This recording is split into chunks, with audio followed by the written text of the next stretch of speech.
Bonjour à toutes et à tous, et bienvenue dans cette deuxième capsule de la série consacrée au PMI. Aujourd'hui, je vous invite à découvrir la certification PMP. Comme vu précédemment, la certification PMP reste la plus reconnue et la plus respectée auprès des professionnels du management de projet.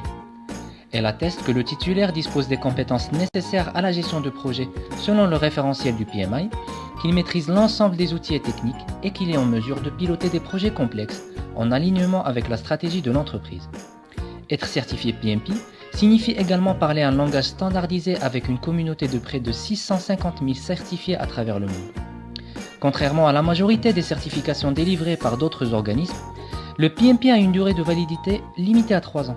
Pendant cette période, le praticien doit actualiser ses connaissances à travers des formations, des séminaires, la pratique du management de projet ou encore le travail volontaire pour des communautés de chefs de projet, tout cela dans le but de collecter 60 PDUs nécessaires au maintien de la certification. Alors, qu'est-ce que les PDUs ? Comme leur nom l'indique, les PDUs Professional Development Units sont des unités de développement professionnel. Elles sont réparties sur 3 domaines de compétences, à savoir les compétences techniques, stratégiques et enfin le leadership.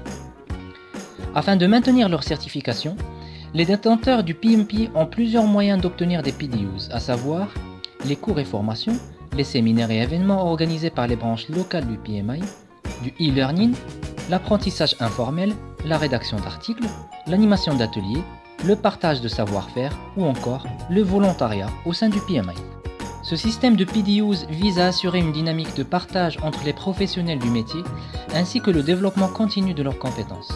Le résultat est que la communauté PMI demeure la plus importante et surtout la plus active dans le domaine du management de projet. Quels sont les prérequis pour se présenter au PMP ? Tout le monde n'est pas éligible au PMP.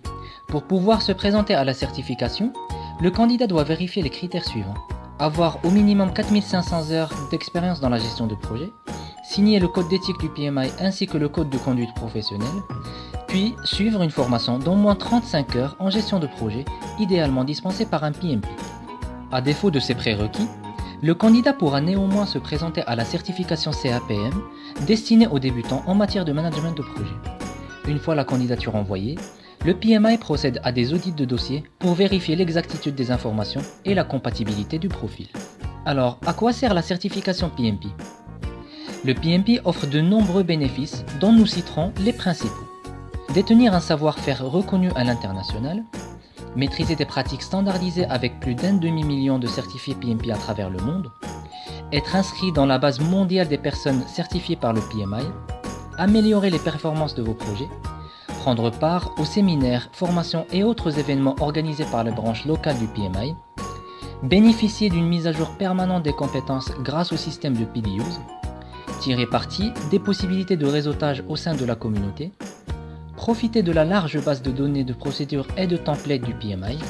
Le PMP contribue également à augmenter votre potentiel de salaire. En effet, selon la 9e édition de l'enquête sur les salaires en management de projet, les détenteurs du PMP gagnent en moyenne 20% de plus que leurs pairs non certifiés. Enfin, la certification PMP donne plus de poids à la candidature de l'entreprise dans le cadre d'une réponse à un appel d'offres.